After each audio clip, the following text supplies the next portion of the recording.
ఈరోజు PVSK కుకింగ్లో carrot laddu చేసుకునే విధానం చూస్తాం. నెయ్యి వేసుకున్నాను, ఒక 3 స్పూన్లు, ఒక 20 గ్రాములు ఉంటుంది నెయ్యి. జీడిపప్పులు వేయించుకొని తీసుకున్నాను.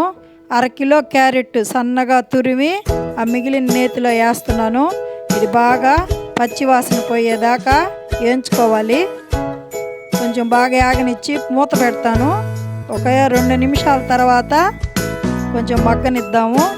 దానిలోకి బెల్లము 100 గ్రాములు తీసుకున్నాను.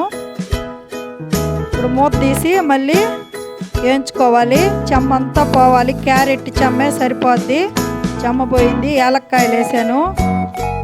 ఉడికిపోయింది బాగా క్యారెట్. ఒక 5 నిమిషాలు దాకా వేయించుకున్నాము. ఉడికిపోయింది.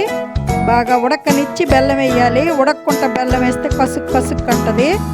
బాగా ఉడికిపోయింది. ఇప్పుడు బెల్లం వేస్తున్నాను. అరకిలోకి 100 గ్రాములు బెల్లం వేసాను. సరిపోద్ది తీపు. మీకు కావాలంటే ఇంకొంచెం తీపి వేసుకోవచ్చు. చాలా బాగుంటుంది. పిల్లలు పెద్దలు బాగా తింటారు. బెల్లం వేసాం కాబట్టి. చక్కెర అయితే నిమ్ము చేస్తుందని కూడా అనుకుంటారు కొంతమంది. బెల్లంతో చేసుకున్నాము. చాలా టేస్ట్గా ఉంటుంది. బాగా తినచ్చు. 4-5 రోజులు నిల్వ కూడా ఉంటుంది. ఇది పాలపిండి పోసాను. 20 గ్రాముల పాలపిండి తీసుకున్నాను. ఇప్పుడు కొంచెం పోసాను. బాగా కలబడ్డాక మళ్ళీ ఇంకొంచెం వేస్తాను. మొత్తము 20 గ్రాములు పాల పొడి. ఇది బాగా కలుపుకొని ఉండలు లేకుండా బాగా డ్రై అయిపోవాలి. ఇట్లా అతుక్కోకూడదు. ఇప్పుడు జీడిపప్పులు వేసుకున్నాము. ఇది ఒక 10 నిమిషాలు ఆరబెట్టి తర్వాత లడ్డూలు చేసుకున్నాము. ఈ వీడియో నచ్చితే లైక్ కొట్టండి. పీవీఎస్కే కుకింగ్కి సబ్స్క్రైబ్ కొట్టండి.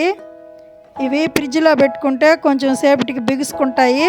లేదు అట్టయినా తినచ్చు. 4 రోజులు 5 రోజులు నిల్వ ఉంటాయి. ఇవి లడ్డూలు చుట్టుకుందాము.